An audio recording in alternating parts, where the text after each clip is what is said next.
Hi friends, ఇప్పుడైతే అమ్మని ఇంటికి అయితే వచ్చేసాను. రాగానే ఇంకా నా పనులన్నీ స్టార్ట్ అవుతాయి చూడండి.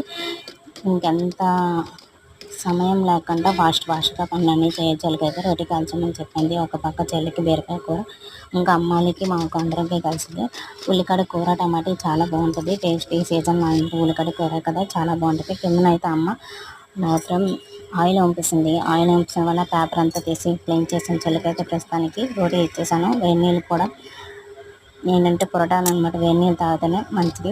చల్లగా ఉంది కదా వాతావరణం, అందుకని వేడి నీళ్ళు ప్రస్తుతానికి అయితే చూడండి. రాత్రి ఎన్ని గిన్నెలు వేయమని మళ్ళీ ఎన్ని గిన్నెలు వేయి. ఇప్పుడు 12 అయ్యింది. నాన్న అయితే ఆకలేస్తుందని చెప్పాడు. కష్టపడిన వాళ్ళకి చల్లదనం తొందరగా వేసి తినేస్తారు. అందులో మా హనీబాబు కూడా వచ్చేస్తాడు. చల్లదనం అది తింటూ అన్నం తింటాడు. ఇంకో చెట్టు అనమాట ఆడుకుంటుంది. రాత్రి 1 గంటకి లేచిపోద్ది, పడుకోదు. ఇంకా 6 కన్నా ఇప్పుడు కూడా పడుకోకుంటుంది. ప్రస్తుతానికి అయితే ఇప్పుడు హనీబాబుకి తొందరగా వచ్చేస్తాడు. ఒకళ్ళ అన్నం పెట్టేస్తే అయిపోద్ది అని చూసి తొందరగా పెట్టేస్తున్నాను. ఇలా డైలీ వంట చేసి వండడం వల్ల అక్కడ ఉన్నది చూడండి ఎలా ఆడిపోయింది. చండాలం అయిపోయింది స్టవ్ మాత్రం. ఇక్కడ కిందన కూడా మా అమ్మ ఆయిల్ వేసింది కదా రాత్రి, చేజారిపోయిందంట. చాలా బాధపడుతుంది. ఎందుకంటే కొనుక్కునే ఆయిల్ కాబట్టి, డబ్బులు ఇచ్చి కొంటాం కాబట్టి ఆయిల్ పడితే ప్రాణం పోతుందని అనిపిస్తుంది వాళ్ళకి మాత్రం. ఇదంతా తీసి జిడ్డిగా ఉంటే తుడిస్తే మొత్తం వాటర్ వేసిన తర్వాత కడగాలి. ఇప్పుడే ప్రస్తుతానికి అయితే టైం లేదు. నాకైతే చాలా దాహం వేస్తుంది. ఫాస్ట్ కూరగాయలు కట్ చేయాలి. ఒకప్పుడు నేనైతే మా ఆయన అయితే చాలా హెల్ప్ చేశారు. కూరగాయలన్నీ కట్ చేశారు. ఇప్పుడైతే తను లేరు, అనుభవం తీసుకోవడానికి వెళ్ళాడు.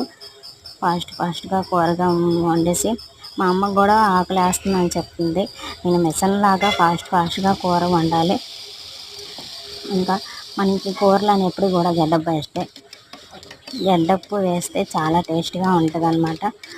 ఎప్పుడైనా కూడా సాల్ట్ కంటే గడ్డప్పు కూడా వేయండి, చాలా మంచిది, మంచి రుచి వస్తుంది. ఈ కూర చెమ్మలు ఎట్సి ఇంకో వైపు అనమాట. ఆ నీరు పారేకంట మొక్కలకి యూజ్ చేసుకుంటే మంచిది. రోజు మొక్కలకి నీరు పోయడం. నేనైతే ఇదిగోండి మొక్క నాటానమాట. ఆ ఉల్లిపాయ మనం రోజు మొక్కలకి వేస్తాం కదా, అందులో విత్తనాలు ఉంటాయి కదా, ఆ విత్తనాల వల్ల ఆ మొక్క పూసింది. అంటే నేను వేసినట్టుగా కదా. ప్రస్తుతానికైతే గిన్నెలు తోమేస్తున్నాను. రాత్రి 8 గిన్నెలు తోమని, ఇంకా ఇప్పుడు చూడండి 2 గిన్నెలు అయ్యి. ఇదిగో ఇదంతా ఇప్పుడు కడగాలన్నమాట. అమ్మ కూర్చొని నాకైతే చేతులు వీగుతున్నాయి అని చెప్తే, అమ్మకు కూడా అసలు హెల్త్ బాగోలేదు ప్రస్తుతానికైతే. ఇంకెప్పుడు ఎల్ఐసి గురించి ఎగ్జామ్ రాయడానికి చదువుకోవాలంటే అసలు అవ్వదు.